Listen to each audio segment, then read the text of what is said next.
Good afternoon. This is the Town of Ayer Rate Review Committee meeting for Monday, March 15th, 2021 at 4 p.m. This is an open session remote participation meeting agenda. Due to the ongoing COVID-19 pandemic, Governor Baker issued an emergency order temporarily suspending certain provisions of the open meeting law. Public bodies otherwise governed by the open meeting law are temporarily relieved from the requirement that meetings be held in public places, open and physically accessible to the public, so long as measures are taken to ensure public access to the body's deliberations through adequate alternative means. This meeting will be broadcast live on Channel 8 and on Zoom. The public may participate remotely by following the call-in information on the bottom of the live broadcast screen. For the Zoom meeting information relating to remote participation, please contact Carly Antonellis, Assistant Town Manager, at atm@ayer.ma.us or 978-772-8220 prior to the meeting. For the public's benefit, I will introduce the members of the Rate Review Committee as chaired by Selectman Janice Livingston. Mr. Mark Smith is the representative from the FinCom and the Vice Chair of the FinCom.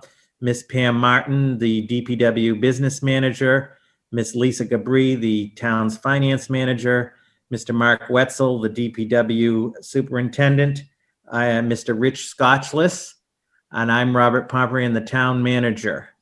The agenda for the public's benefit will be a call to order, a review and approval of the previous meeting minutes from February 23rd, a review, discussion, and vote on recommendations for the proposed FY22 solid waste transfer station rates, a review discussion of the public presentation for the FY22 water sewer solid waste rate recommendations to the Select Board on March 16th, 2021 at 6 p.m. And we will be using the shared screen for that. Any new business that the committee may have, the scheduling of the next meeting, and then the adjournment. So with that, I'll turn it over to Selectman Livingston to call the meeting to order. Good afternoon, everyone. Nice to see everyone again. So the first agenda item is the review and approval of the previous meeting minutes from February 23rd.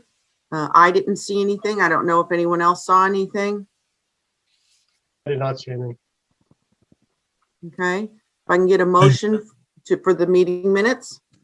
I make a motion that we approve the Rate Review Committee meeting minutes from February 23rd, 2021. I'll second it. Okay, so all those in favor, I'm going to do a roll call vote. Mark? Aye. Rich? Aye. And the chair says aye. Do I need to call anybody else, Robert, for those? Lisa, Lisa? Okay, I just want to make sure. Lisa? Pam, Pam? Aye. Mark Wetzel? Aye. All right, meeting minutes are approved.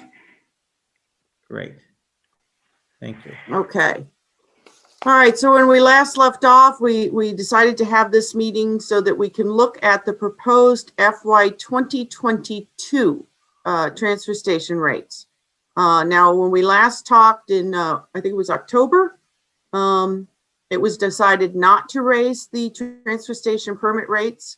And we thought at that time we would only be looking at the bag rates. But now Lisa has brought some concerns to us as far as for raising the permit rates. If that is the decision that is made and is approved by the Select Board tomorrow, then this would not go into effect until the new permits are, so we would just be telling you like months in advance what the new rate was going to be if that's what's going to be decided. Is that correct? Can I clarify, are we presenting this to the Select Board tomorrow night? Well, that would be the other question. Because I'm a little confused now. I mean, I know we've discussed it and everything, but then after being away for a little while, I kind of was getting myself a little confused as to what we're doing and why we're doing this. I know that it was discussed that we need to tell the Department of Revenue if we are going to increase the rates, because evidently which confuses me. And I'll tell you why it confuses me. If we've been doing the transfer station rates in the fall so that they go into effect, as soon as the permits, we'll say January 1st of the following year, why is there now a concern about telling the DOR now? Is that because we didn't do it in the fall?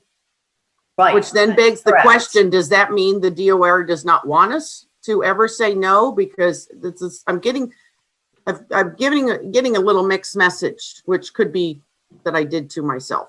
All right, so the fiscal year goes from July 1st through June 30th. Correct. So you take a vote in the fall, DOR recognizes that because I'm reporting it, it gets on the annual town meeting and it gets approved, if it's approved.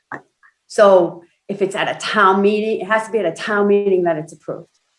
Okay, in order. I think you froze for a second there. I think we missed some of what you said. So did you hear the beginning, which is? I heard you say the fiscal year. Right. So when you took the vote this past fall, you didn't take your vote not to raise the transfer station stickers. So now I have no way when we go to annual town meeting to increase the revenues to cover the cost. We know we're short by like $42,000, according to what we know at this point. And we haven't decided yet not to raise the price of the bags. And I think that's what Mark was looking at as far as an increase effective July 1st, I believe, right, Mark? Right. Right, but in the fall, when we discussed it, the fall was for the transfer station rates. It was decided not to. And we went to the board and we says, we've made a recommendation. We're not going to raise the rates but we think that we may have to start talking, like in the spring about the bag rates. And here it is in spring. Yeah. Right. So I guess the problem is that, was there something missing in our discussion in the fall as to the shortfall that we've ended up with? No, I think it was on purpose. I think it was a conscious decision on our part to, the phrase I was just using, is kick the can down the street to see where we were with the budget when March came around. So that we would be prepared for the next town meeting to say, okay, because of the budget and the shortfall, we need to take action to do this now. that's how I remember it too, Mark. Well, yeah, it had to do with COVID. Right. Because everything was closed and whatnot. I agree. I just want to make sure that, because this means in the fall, we'll have already, if this is what's decided in the fall, we're not going to be doing the transfer station permit discussion unless, well, no, that would be for the following year. So never mind what I just said. Right. I have the town fiscal year and then I have the federal government fiscal year. And sometimes I get my fiscal years a little confused. And then we have the calendar year, which is what the transfer station is. And we changed the clocks yesterday. So, okay. All right. So, Madam Chair, Yeah. so Lisa, why don't you give an overview of the deficit situation and what the impacts would be? Obviously, if we take no action, and then we'll talk about the potential options the potential options to be recommended for the select board to consider. So I believe at our last meeting, I had prepared an estimated budget showing the $42,000 shortfall. Mhm. And basically it's because the revenues from transfer station stickers are not coming in like we expected. The bags are coming in over what we expected, but we're still short to some degree. So at this time, I believe Mark's considering or would like to consider an increase in the bags as opposed to, and probably using some of the retained earnings that's within the fund itself. But you have to remember that this fund is very tight, so to speak, and it has $113,000 of free cash right now. So we can use a percentage of that, but I would never recommend to use, Mark's maybe suggesting 35,000 because that's what we use in FY21, and I don't have an objection to that. But we also have an issue that's coming up that we purchase bags from a vendor who's planning to increase the price substantially. And at least from my last notice from Pam and Mark. And I know that Pam is doing some work as far as getting other bids, but so we can justify an increase in the bags because the town's going to have to increase their bag, increase costs for the bags. So we have a couple of options. We can use some free cash. We certainly could use it all to by funding it from retained earnings, the whole $42,000. But I don't think that would do you any good for future years. It's sort of like a leveling off the price increases is what we're trying to do. So I don't know if I have anything further to say. Well, I don't know if it's just on my end, but Lisa, you seem like you keep freezing or cutting out.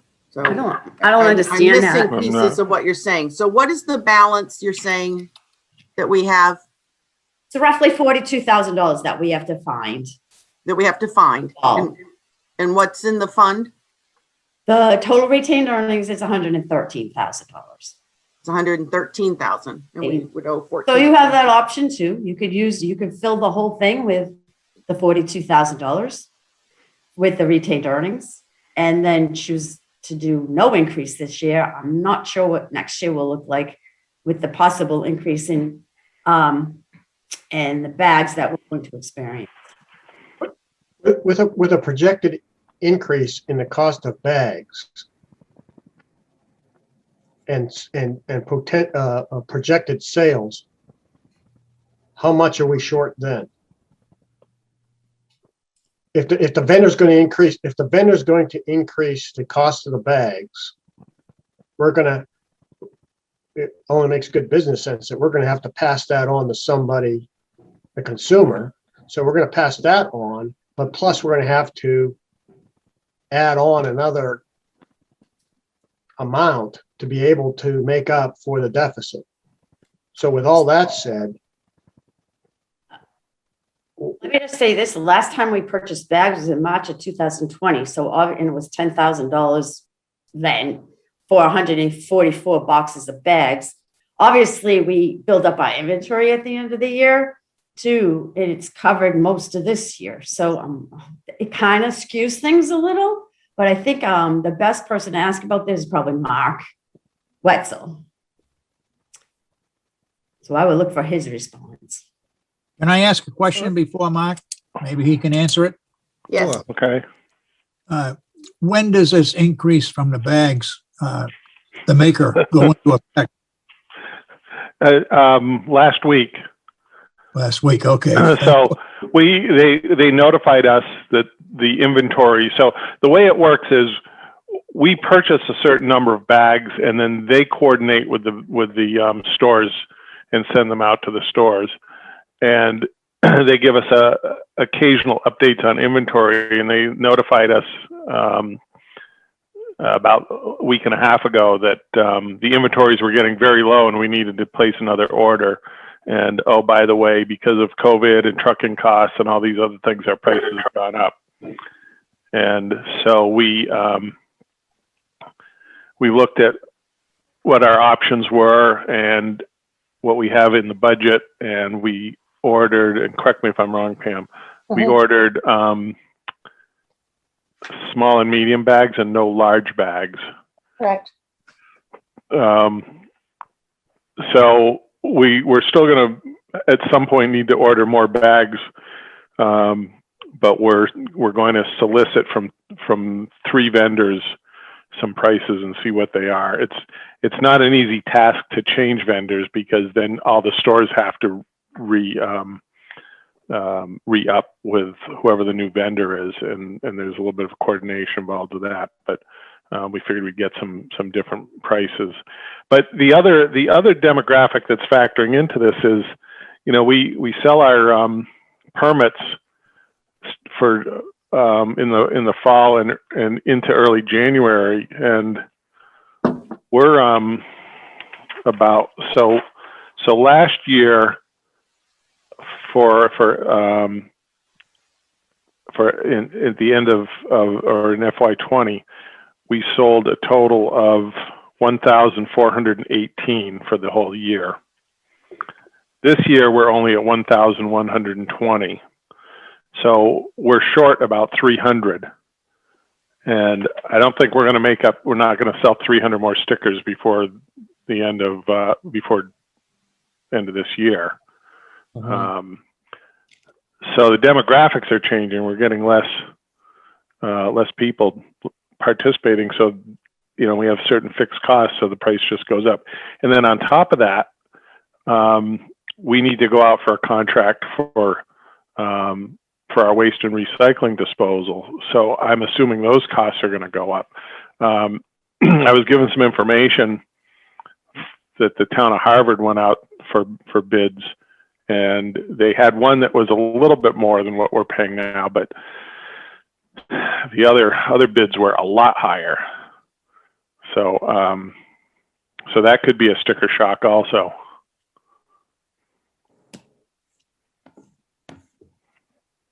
So through the A sticker shock, but a rate increase shock.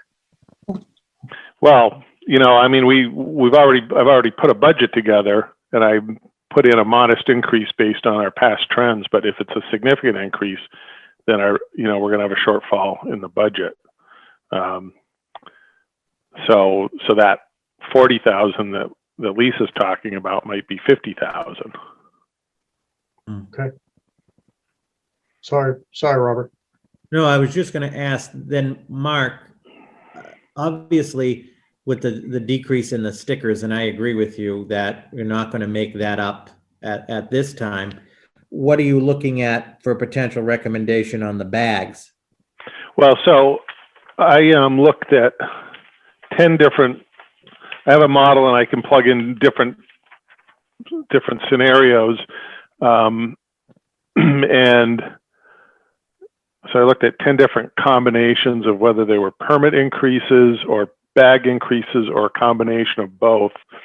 And I looked at how much revenue we would generate to meet our current budget or FY 2022 budget.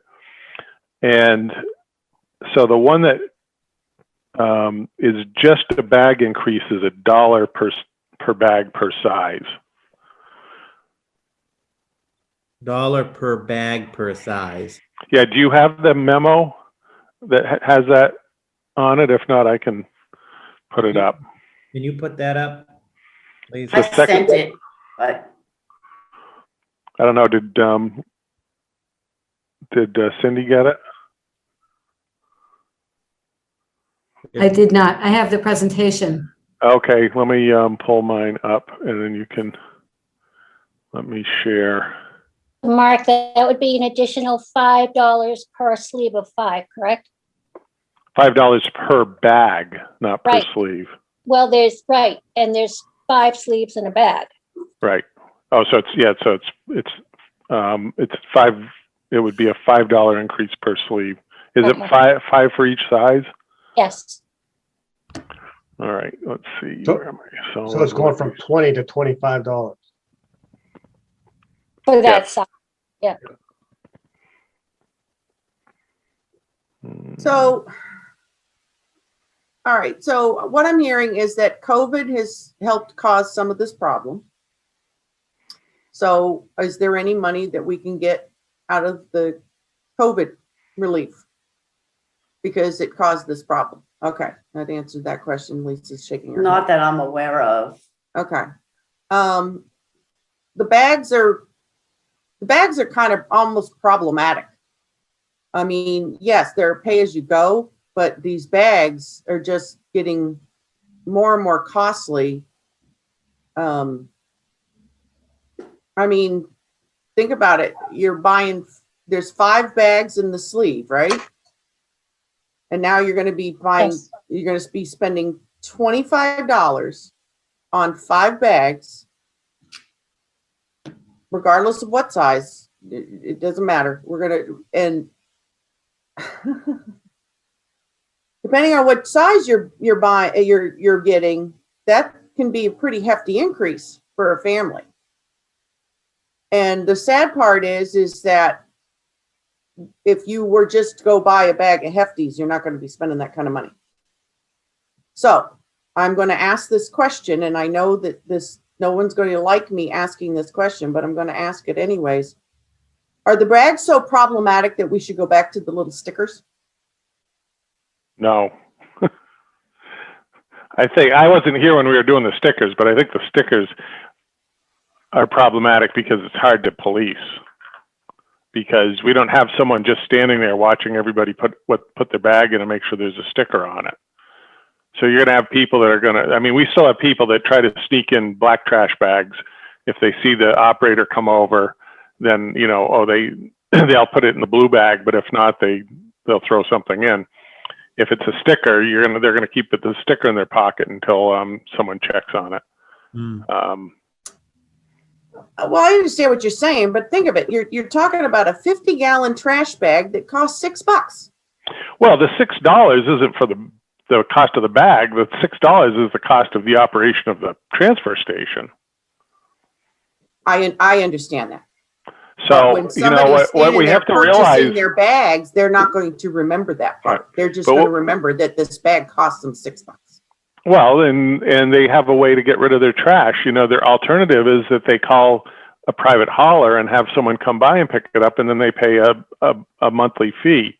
You know, we could put all the price. I mean, we get people complaining about the price of our permits now, and I remember when we went up. What did we go up? $5 last time. Oh, it was the end of the world. Yep. And Well, we also so- lowered the senior citizen age. But so what we have to realize is that it costs money to do this, and at some point, you know, we can either subsidize it off the taxes and keep the prices the same, or we make it more of a pay as you throw. The advantage of doing a permit increase on your bags is that it encourages people to recycle, it encourages people to compost, it encourages people to conserve their solid waste, and then that results in a savings for us because we don't have as much tonnage that we're hauling. So, you know, it's the same with you know, you get a high water and sewer bill, then, you know, don't water your lawn. You know, it's basically conservation. So I understand it's expensive, but getting rid of our solid waste has gotten a lot more expensive over the last 5 years. Oh, it absolutely has. It absolutely has. But, you know, that's why we have this committee, to have these conversations. So the other reason why I like the bag increase as opposed to the permit increase is, number one, we know how much we pay for disposal of our waste is based on how much is disposed of at the transfer station, which is directly related to the number of bags. And number two is, if we put in a bag increase on July 1, then we have a whole year of generating that revenue and seeing what's happening. Plus, we can see if we need to raise the permits at mid-year. You know, right now we don't really know how much revenue we're going to generate from permits and if it's going to continue to go down. I do prefer, if we're going to do an increase, that it be on the bags, because I agree. I think that you can, each individual can start paying attention to what they're putting in the bag versus, you know, like you said, compost and whatnot. I do agree that I think it's a little more controllable.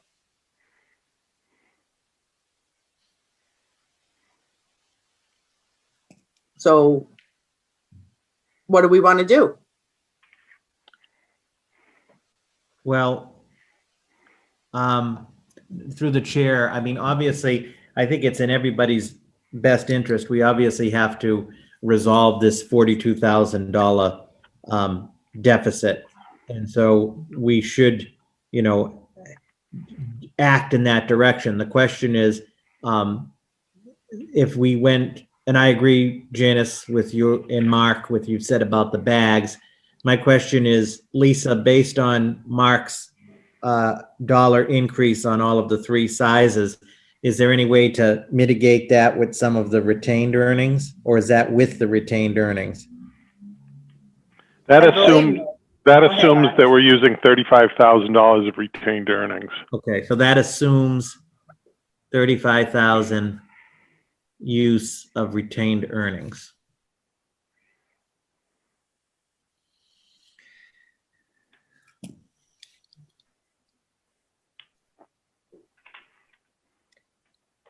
I mean, nobody likes an increase, I but prefer the bags yeah, to permit. I mean, Plus the bag effect, new bag price, it wouldn't go into effect until July 1st, or would we put it into effect earlier than that? Until July 1st. so okay. I don't think we So- can I don't think we could physically do that before July 1st. Okay, Mhm. just want to make sure. The vendors, the stores and our bag manufacturer need at least 30 days Okay. to implement a increase.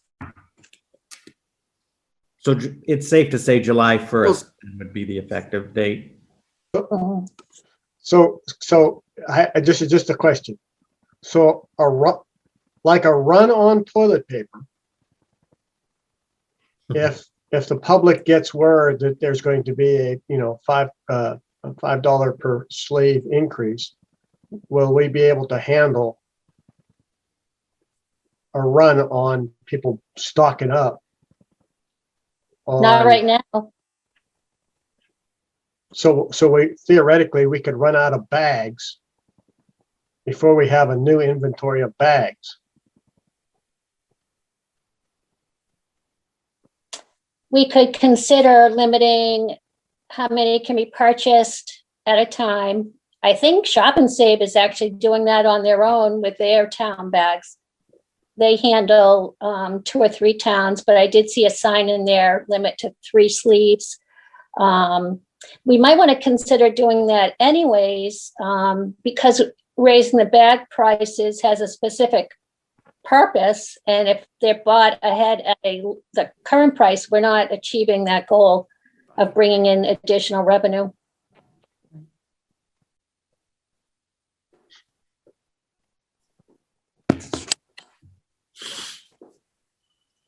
I don't have any problem with somebody limiting the number of bags, sleeves that they can buy. I agree.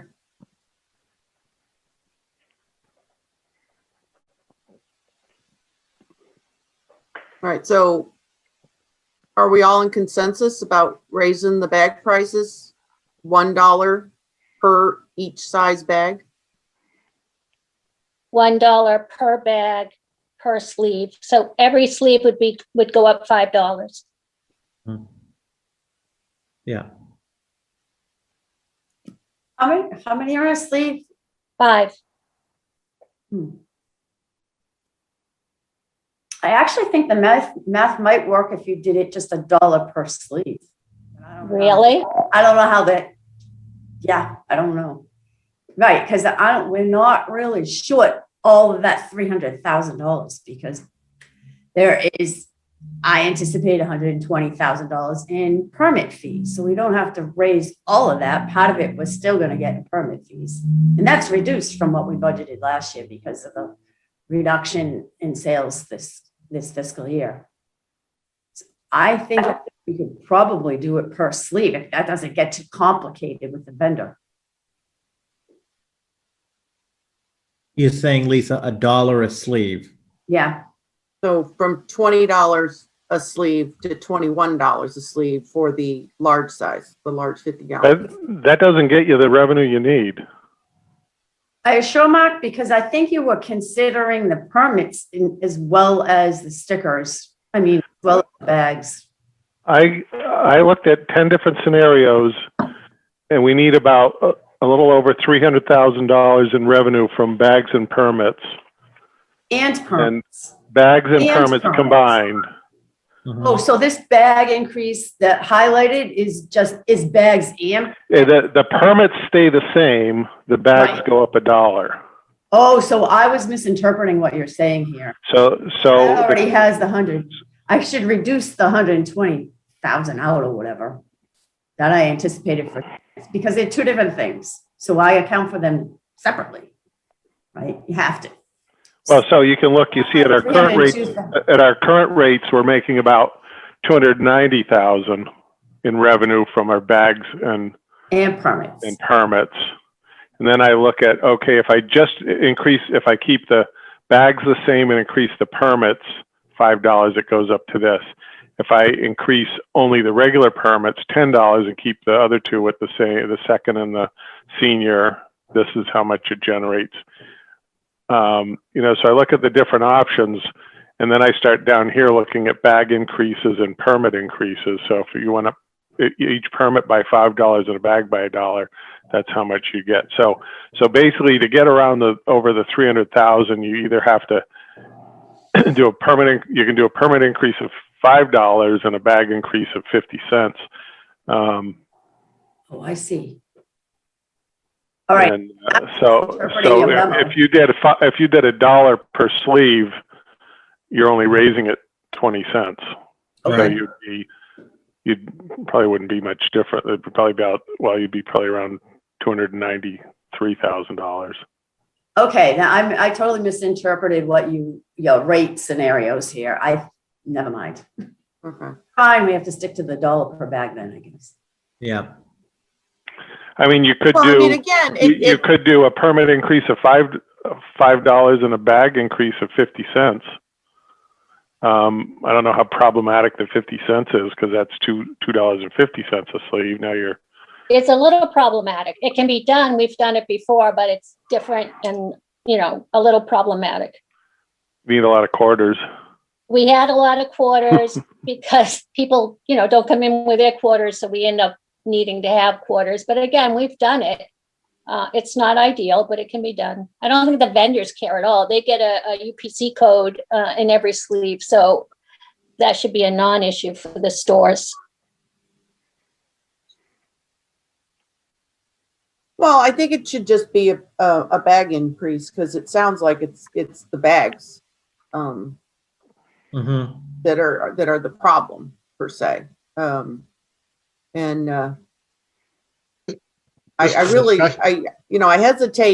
hesitate raising the permits every year, because it comes across, we know the truth, but it comes across to some that aren't necessarily paying attention to the day by day, because they have lives, there are things going on, that we don't have a handle on it, when it's really the bags, because the bags are being driven by outside people, which are causing the increases and whatnot. And for some people, if they're only using the small bag, then maybe they would go to the medium-sized bag, which would another way of them controlling their costs, and then they're just having a slightly bigger bag and maybe not going to the transfer station as often. I don't know. That's an individual's thing. For discussion's sakes, I agree with a no permit increase and a dollar per bag increase. Mm-hmm. Plus, with if it gets approved, it's not going to take an effect till July 1st. So there will be some that'll be surprised, but for the most part, we'll be able to get the word out there, so there won't be too much of a sticker shock. People will kind of be prepared. So. Our recycling couldn't be any easier. So if there are people who still aren't recycling, it literally could not be easier for people to recycle up there. So we'll heavily encourage them, if they're not recycling, to give it a shot. Mm-hmm. No, I agree. All right. Any further discussion on this?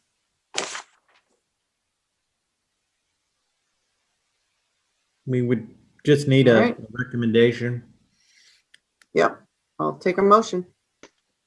I make a motion that we present to Board of Selectmen Mm-hmm. a per bag increase of $1 per bag to be effective the 1st of July, 2021. I'll second that. Okay. Any further discussion? All right, roll call vote. Mark Smith, Aye. Mark Wetzel, Aye. Pam Martin, Aye. Rich Scottless, Aye. Lisa Gabri, Aye. Robert, Aye. and the chair says aye. All right, we will be bringing this recommendation to the board tomorrow night. Okay. Do you want a presentation for the board? Scott, If you could have, it shouldn't be, yeah. Can you do up one for tomorrow? Yeah, just take last year's and change the numbers. why don't we? Then that works. Mark, we'll put it as part of the presentation we're going to go over right now. We'll do a slide. Okay. So, All right, so through the chair, the next item, and I'll have Mark Wetzel through the chair walk us through it quickly, is a review of the public presentation for tomorrow's select board meeting, and a special thanks to Mark Wetzel and Lisa Gabri for putting this together. So we wanted the committee to take a look at it, and if there are any questions or edits or so forth, please let us know. So we're going to use the shared screen, I think, and Mark will give us a overview. And we will add the appropriate slide or slides to this based on this recommendation on the solid waste recommendation with the bags. all right. All right. Cindy, are you running this or do you want me to? Whatever you like. Why don't Cindy just take it away? Sure. I'll take it away. Give me 3 seconds. So this presentation is basically the one I used last year. I added some information. Lisa updated a lot of the numbers, but it kind of gives a little background on why water and sewer is perceived as being expensive. I think it's a bargain, but anyway. Next slide, please. So I just give a quick agenda of what we're going to be presenting. Next slide. So you'll want to update the agenda to mention the transfer Right. station. Yep. Okay. And give everybody here credit. I'm going to also recommend that we double our committee stipend. Thanks. From 0 to 0.0? To 0 times 0, correct. Next slide. So these are the meeting goals: set our sewer rates for FY22 and set our water rates for FY22. I think I have that reversed. I think we do water first, but I'll double check that. Next slide, please. So just a little bit on Ayer DPW, water and wastewater. For a town this size, we're pretty unique that we have, full water and wastewater to the majority of the town. I think we're probably 95% water and 90% on sewer, which is pretty rare for communities of our size and this location. So we focus on water 24 hours a day, 7 days a week. With this COVID, it was pretty interesting because, one of the issues is if any of our operators get sick, then we don't have anyone to make the water, and then the town really has a problem. But so we these are, and I'll go through some of these a little more detail tomorrow night. So, anyways, next slide, please. So the Ayer water system was constructed in 1895. We serve about 3,200 customers, 50 miles of pipe, 5 wells, 2 treatment plants, and 2 water storage tanks. Where was that pumping station? That's right at the corner of East Main Street and Harvard Road, just before you go into the where where the road split Yeah. one way going into the Rotary. Oh. And the wells used to be over where Canes is, or American Superconductor. So it was a well field over there that was pumped from here. Next slide. And you know, we've been really focusing lately on PFAS contamination, but prior to that, as everybody knows, we have had a lot of infrastructure issues because we've got pipes that are put in 1895. So we do have some water quality problems. We have a lot of iron and manganese in our wells, in our water, that we need to remove for our treatment plant. The wells require a lot of maintenance. They tend to plug up with the iron and manganese. And then on top of that, we have a lot of regulations. All of our operators have licenses. They have to go to school. They have to take a test. We have to do monthly reports. And we test for over 100 water quality parameters on an annual basis. Next slide. So the biggest rate driver right now is our PFAS treatment costs. I keep track of everything we've spent, and when I add everything up, including preliminary analysis, testing, designs, we're up to about $11.5 million so far.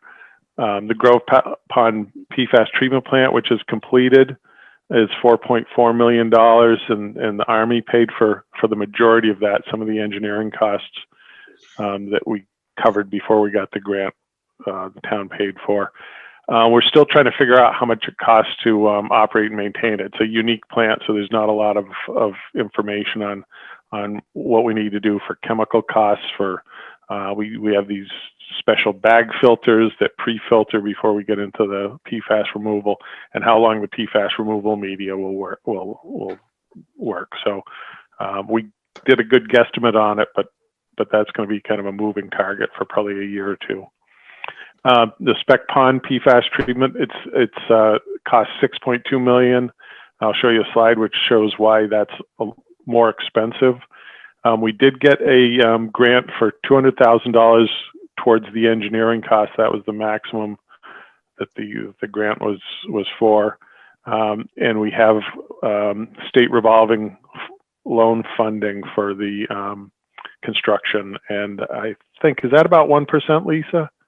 The interest, it's interest free, but there is some kind of admin fee that they add. Yeah. Okay. All right, next slide.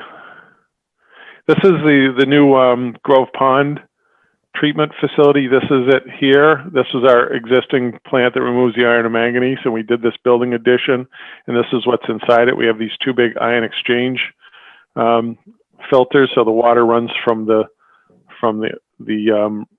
mineral removal plant. We have to we go through some bag filters that are just on the outside here, and then it goes through one filter and then through the other filter, then out into the system. We measure the PFAS in each filter at 25%, 50%, 75%, and so far it's been non-detected at 25%. Next slide. And this is the Spectacle Pond treatment facility that is under construction. They started in November. You can see you got wetlands on one side, and actually just on the other side here we have wetlands also. So it's a pretty tight site. There's a lot of stuff out there right now that we have to work around. That building in the foreground is going to be demolished probably in about 2 weeks, and that's where the new building is going to go. The sewer system was, the original sewer was constructed in 1945. We've got 34 miles of gravity sewer, 3.5 miles of force mains, 19 pump stations, and the pump stations are expensive to operate and maintain. We have to go out to most of them on a daily basis and make sure they're all operating properly. They all have pumps and motors and electric charges and sites that have to be maintained. And then we go to a pretty advanced tertiary wastewater treatment plant that removes all the pollutants, including nutrient removal. And then we used to dispose of our what they call wastewater biosolids, or sludge as is more commonly known, which is the solids that are removed. We used to dispose of those on site at a sludge landfill, but now we have it trucked away to a facility in Rhode Island. Hey, Mark? Yes. Okay, so I know you've told us about the Rhode Island thing, and I'm sure you've looked, but at least so that it's on public record. Is there no place closer that we can have our sludge trucked to? There's 3 or 4 different places, and we do use them all on. But the Cranston, Rhode Island, is the least expensive and the least regulated. So we have taken it to Lowell, which is pretty expensive. So it's closer, but it costs a lot more. And they're very picky on, how much solids there are and what other stuff is in the sludge. But that's one of our backups. And then the other backup is the Upper Blackstone, which is basically it's Worcester's treatment facility.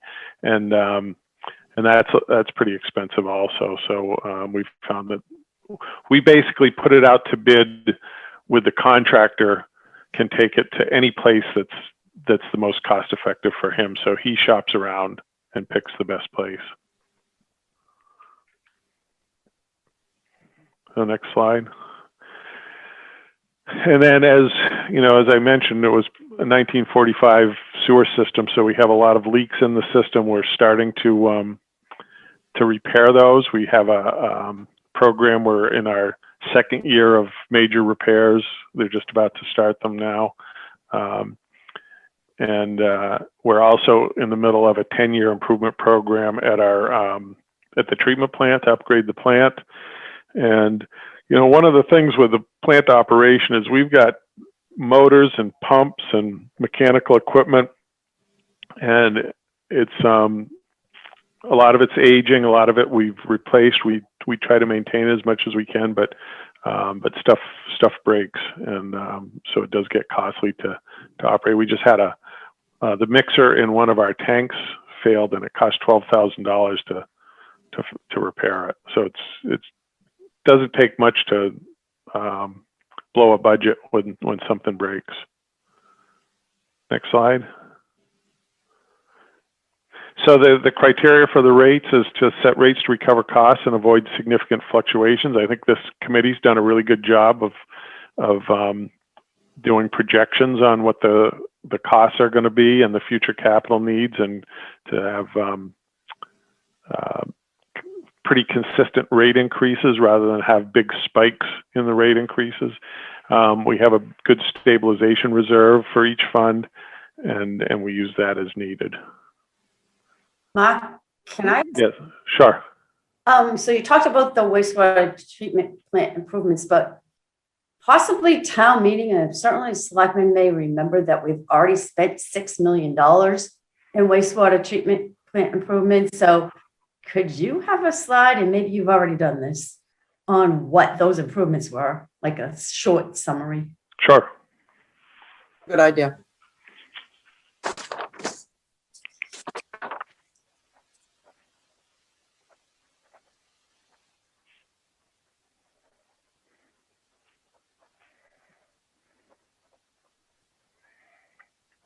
Okay. So you can just skip over this one. It's just showing that there's a value to water. But also in the proposed budget, we include 2 new positions. These were recommended to provide more efficient operations and regulatory compliance. The first position is a 19-hour per week water and sewer billing clerk. Right now we have the business manager does the majority of the billing, and it takes a huge amount of her time, as well as we don't really have a backup. There's no one else that really understands the whole billing system. So with this position, it'll free up the business manager to do more efficient procurement of services and managing the actual business operations of the DPW. Then the other is the DPW Assistant Superintendent, who would be in charge of water and wastewater operations. That would be for budgets and regulatory reporting and compliance, as well as the overall operations. And right now, for me, that's just one of my part-time jobs, and it gets more and more complicated, and I end up spending more and more time every week on that, especially with the new regulatory requirements and the PFAS requirements. So the positions will add 1 cent to the water rate and 2 cents to the sewer rate. So they're very affordable. So just to clarify what you just said, if for some reason these two positions were not approved, then we would be reducing the recommendation of the water and the sewer from 1 cent for the water and 2 cents for the sewer. Yes. I just want to make sure that it's clearly understood that the rates would actually pay for this. Okay. Next slide, please. I heard a this rumor just- Pam wants to go on vacation. That's why. I think we all do. Yeah. This just the water division budget, and you can see over the last 3 years it's gone up, and actually we're Could I just comment on well, FY 21 and 22 budget? right. If you look at the line regular debt, at that time, we weren't sure that we were going to get clean water, whatever it is, trust funds at no interest. So you see that severely reduced. Yay, we got it. We know we got it. It's in writing, and there's an amortization schedule, which already rolled into the regular debt. At that time in FY 21, we weren't sure. The best way to address it is to be conservative. Does that mean we'll have You a don't get surplus? Lisa, does that mean we'll have a surplus in this year's budget? Most likely, unless you use it on some other unexpected direct costs, but most likely there will be a surplus, which will only go help with the retained earnings, which could help for future years for other capital and construction needs. So it's not necessarily a bad thing. One thing I'll say in the budget, I don't touch that debt number because I know that's your that's your I'm number. really the treasurer, but yeah, I have a lot. So those the last 3 line items in the budget, I just assume are going to all be spent. So anyway, so that can be our reserve for next year. Next slide. And this just shows a breakdown of how our budget breaks down. You can see about 3/4 of it is wages, expenses, and regular debt. We have some indirect costs and some capital purchases and stabilization, but the wages, expenses, and debt are all about the same part of the budget. Next slide. And then this is our capital plan. It's actually pretty efficient. We've gotten into the habit of doing annual water main replacements. We've gotten a lot of grants for projects. You can see the item number 2, West Main Street Mass Works. We have $100,000 in there towards the water main replacement. Part of that, but the majority of that replacement on West Main Street is going to be paid for with a grant. We also are going to have the Washington Street water tank painting I put in for FY 24. We may be able to stretch a few more years out of that. We inspect that every other year and see what it's looking like. But the last time we inspected it, which was not last year, the year before, it's due this year, but was in pretty good shape. So we may be able to delay that a couple of years. And then the last item I have here, portable generator. One of the things that I started to get concerned about is we have generators at all of our facilities. So we have, we have a couple small portable generators, but they won't run the two water treatment plants or the wastewater plant or the big pumping stations. So I think it would really be for emergency response beneficial to have a large trailer mounted portable generator. And we may be able to buy that with grant money or buy that with as a regional project, a regional expense. But we've had to rent them on 3 different occasions for either the main pumping station, Central Ave, or the wastewater plant. And if we had a big disaster like they had in Texas last month, you wouldn't be able to find a portable generator and we'd be out of luck. So I think it's a good investment. Next slide. So the proposed rates for water are pretty reasonable. We have the 3 steps increasing. The first step increasing 7 cents, second step 9 cents, the third step 11 cents, and the conservation rate or the outdoor usage rate would be increasing 11 cents also. And that's per 3,000, or it's per 100 cubic feet, and each step is in 3,000 cubic foot increments. Next slide. Proposed sewer rates. This is one fancy screen for our sewer control system that runs out on the computer. Next slide. And you can see the budget. The debt increases every year based on our construction projects. The expenses are actually have gone down a little. I think we had some one-time expenses in last year's budget or in this year's budget. In fact, I know we do because I just was looking at those. And then we're also going to be renegotiating the Devon's flow and capital investment, which will take effect at the end of this calendar year.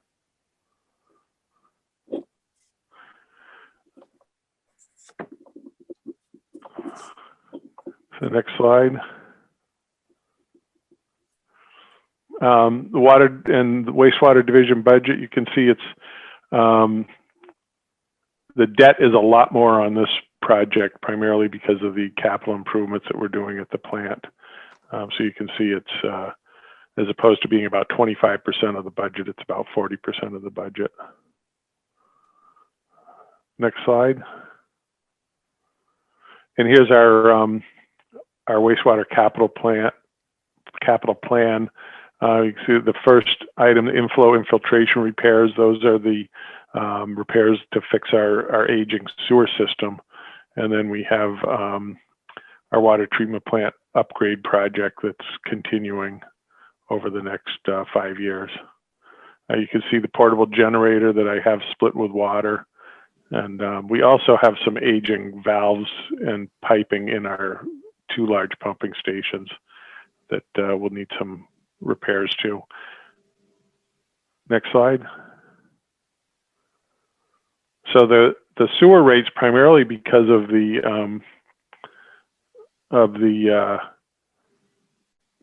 upgrades to the treatment plant, are more significant than the water. So step 1 would be 41-cent increase. Step 2 would be a 47-cent increase, and step 3 would be a 53-cent increase. And Lisa, it says it's supplemented with 1.8 million of sewer retained earnings. Is that the right number? There's $1 million towards the current year, and then there was, in this scenario, there was 400,000 in years out. So Okay. if that's confusing, we could just take that sentence out even. Okay. I'll just say rate increases are offset with sewer retained earnings.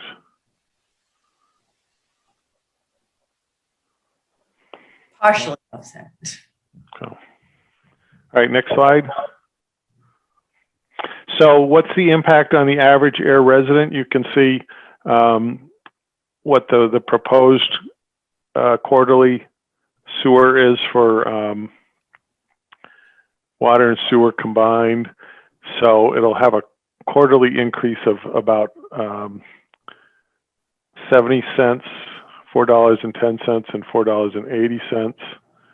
And that would be $2.80 for water, $16.40 for sewer, and a total of about $19.20 per year.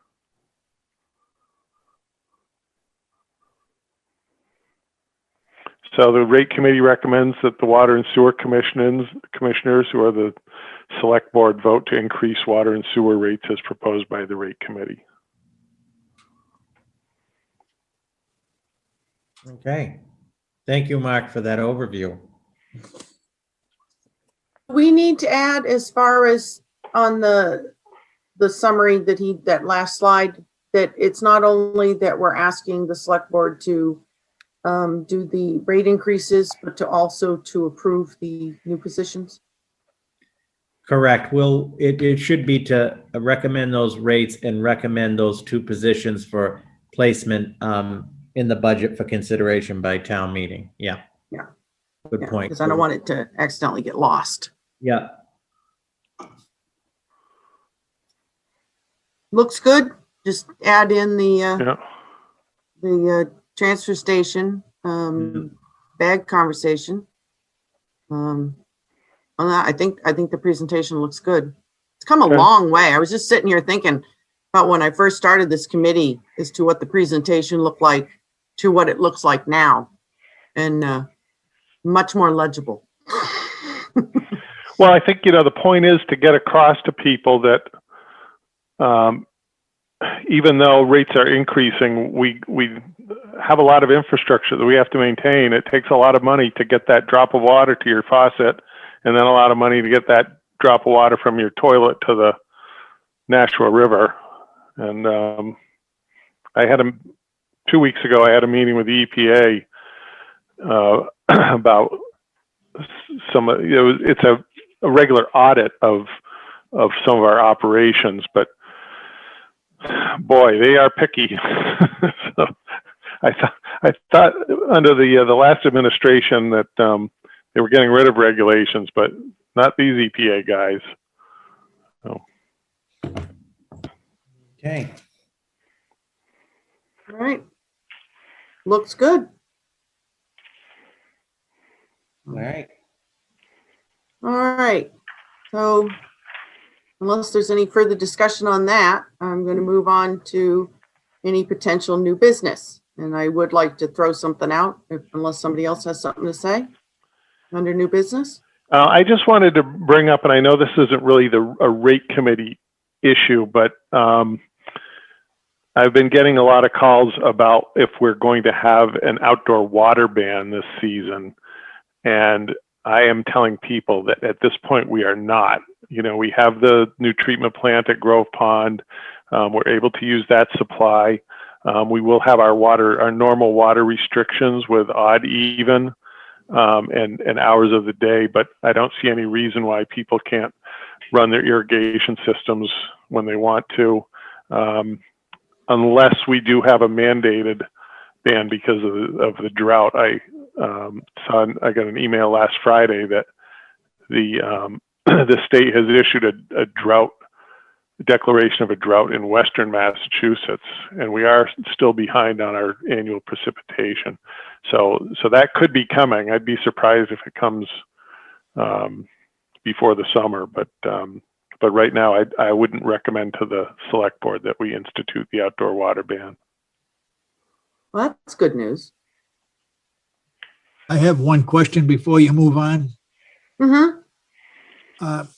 When you approach the town meeting with a combined thing of hiring 2 people plus all the increases and everything, what happens if they turn that down for the 2 people? Does the increases go away too?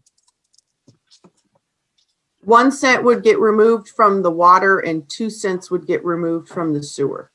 But not the increases. Not the increases, just the amount of increase would decrease by 1 cent and 2 cents. Thank you. it might be beneficial to make sure everybody understands that. Yeah. Okay, yeah. Good point. Okay. All right, as far as new business, I want to throw this out here for everyone to think about, okay? In regards to the transfer station.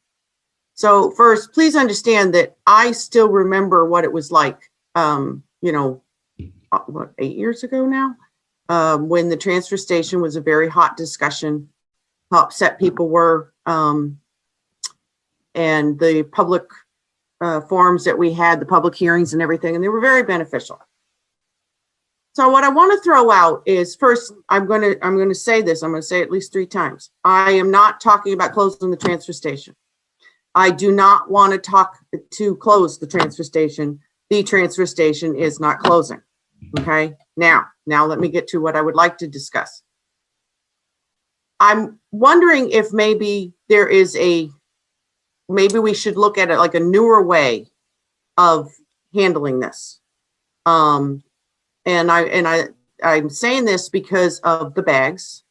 Now, I know we know the bags make it easier to make sure that we're getting paid, for that rubbish when it gets to the transfer station. The bag prices are still problematic for some people, and it does drive some people away from the transfer station. So I'm wondering, and I'm throwing this out here for people to think about, and the next time we meet, we can discuss further. Should we maybe have some type of public hearings about the transfer station, everything that goes into it, the cost, why the permits are priced the way they are, why the bags are the way they are, to get it out there a little bit more. Now, I say this, if after thought and discussion, it's decided to do something like this, I want it to where we're not on Zoom, where we can have people in a room. Okay, so I'm saying that if something like this was to happen, it would be months from now.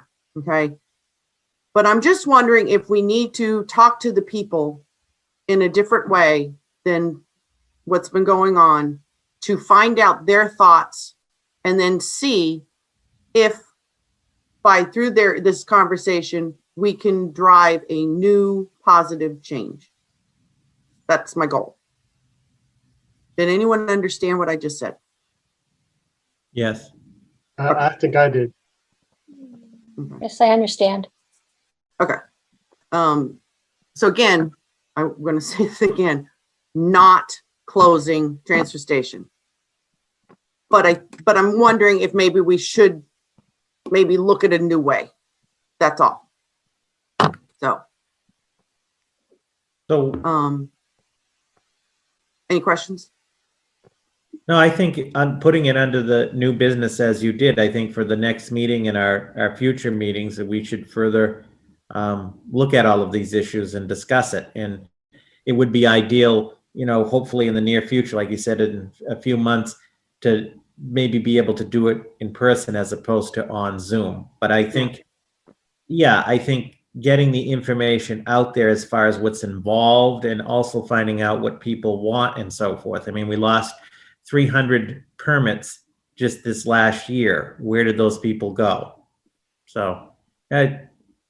And I suspect a lot of it had to do with COVID, people not wanting to go out, not being able to go out.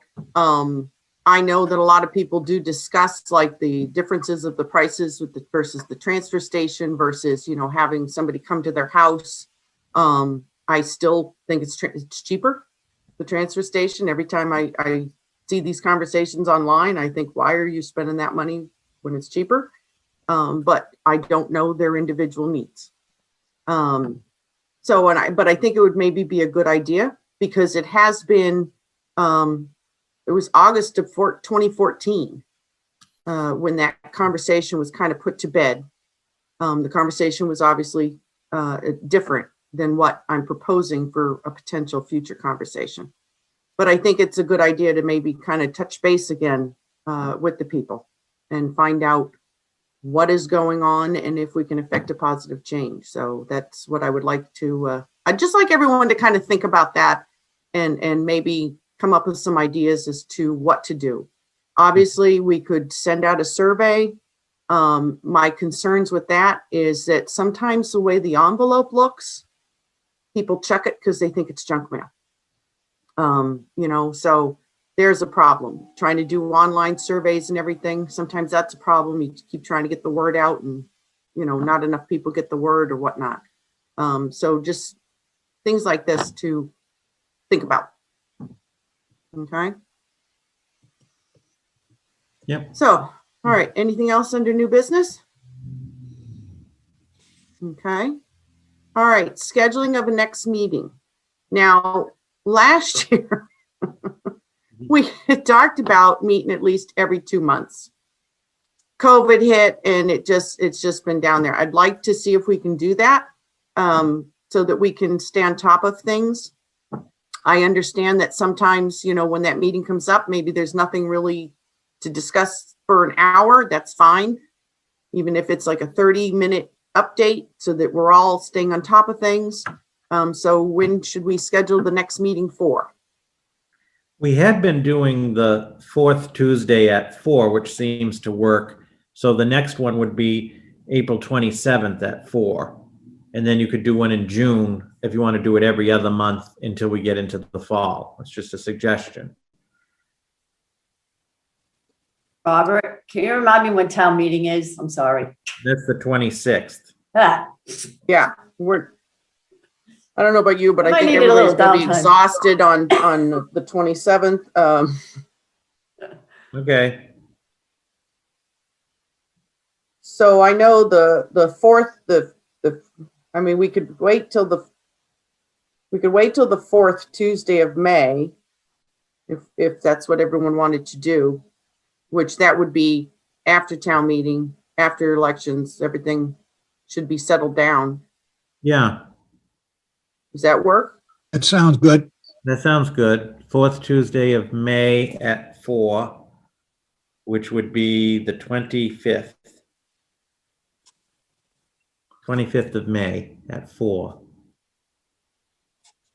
And I'll send out a reminder in advance and a reminder also looking for any agenda topics. And Janice has one under new, under the new business. Okay. All right. Well, this was a good meeting. So, all right, so we'll all be together again tomorrow night for the public Yes. hearing with the board.